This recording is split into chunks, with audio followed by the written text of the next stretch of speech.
दोस्तों, star plus का show झनक अब एक नया मोड़ लेने वाला है क्योंकि कहानी में आने वाला है एक बड़ा 5 साल का लीप। 5 साल बीत चुके हैं और अब तस्वीर पूरी तरह बदल चुकी है। झनक अब पहले वाली मासूम और डरी सहमी लड़की नहीं रही। इन 5 सालों में उसने अपनी मेहनत और संघर्ष से वो मुकाम हासिल कर लिया है जिसकी कल्पना भी किसी ने नहीं की थी। झनक अब एक बड़ी अधिकारी है, समाज में उसकी अपनी पहचान है, उसकी इज्जत है और सबसे बड़ी बात, अब वो खुद अपने फैसले लेने वाली महिला बन चुकी है। वहीं दूसरी तरफ अर्शी और झनक की जिंदगी अब प्यार और खुशियों से भरी है। दोनों अब एक छोटे से प्यारे से घर में रहते हैं जहां उनकी दुनिया पूरी होती है उनकी नन्ही सी बेटी से। ये बच्ची उनके रिश्ते का असली तोहफा है जो हर सुबह अपनी मासूम मुस्कान से झनक और ऋषि की थकान मिटा देती है। ऋषि अब पहले जैसा उलझा हुआ इंसान नहीं है। झनक के साथ रहकर उसने सच्चे प्यार का मतलब समझा है और अब उसकी जिंदगी का मकसद सिर्फ अपनी पत्नी और बेटी की खुशियां हैं। लेकिन दोस्तों, कहानी इतनी आसान कहाँ होती है। अतीत की परछाइयां अब भी इनकी जिंदगी में मौजूद है। 5 साल बीतने के बाद भी आदिति का दिल चैन से नहीं बैठा। उसने इन 5 सालों में सिर्फ एक ही चीज की, अर्शी को ढूंढना। उसकी आंखों में आज भी वही पागलपन है, वही प्यार है और वही जुनून है।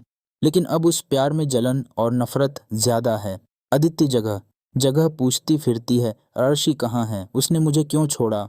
उसके दिल में एक ही सवाल है कि क्यों उसकी जगह झनक ने ले ली। कहानी और मज़ेदार तब बनती है जब किस्मत फिर से सबको आमने सामने ला देती है। एक दिन झनक अपनी ड्यूटी के सिलसिले में किसी सरकारी कार्यक्रम में पहुंचती है। वहां पूरा परिवार भी मौजूद होता है, अनिरुद्ध, पाराशर और यहाँ तक कि अर्शी भी। इतने सालों बाद जब झनक सबके सामने आती है तो सब हैरान रह जाते हैं।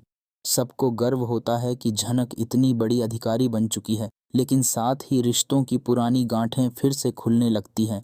अर्शी को जैसे ही पता चलता है कि ऋषि और झनक एक साथ रह रहे हैं और उनकी एक बेटी भी है, उसका गुस्सा फूट पड़ता है। वो झनक को डांटते हुए कहती है, तूने मेरी बेटी अदिति से उसका हक इना लिया। तूने मेरी बेटी का सपना तोड़ दिया। आज भी अर्शी अदिति का है और तुझे उसे छोड़ना होगा। अर्शी अब भी वही पुरानी सोच वाली है, जहां उसकी बेटी अदिति की जिंदगी को ही सबसे अहम माना जाता है। वो अर्शी से साफ कह देती है, अब वक्त आ गया है कि तू झनक को छोड़कर वापस आए और अदिति से शादी करे। ये सुनकर झनक टूट जाती है। उसके दिल में सवाल उठता है, क्या 5 साल का साथ, क्या मेरी मेहनत, क्या हमारी बेटी, सब झूठा था। क्या मैं फिर से सब खो दूंगी। लेकिन इस बार झनक पहले जैसी कमजोर नहीं है। अब वो अधिकारी झनक है, अब वो माँ झनक है। वो सीधे अर्शी की आंखों में देखकर कहती है, आज मैं सिर्फ अर्शी की पत्नी नहीं हूँ, उसकी बेटी की माँ भी हूँ। और चाहे पूरी दुनिया हमारे खिलाफ खड़ी हो जाए, मैं अपने परिवार को कभी नहीं छोड़ूंगी। वहीं ऋषि भी इस बार चुप नहीं रहता।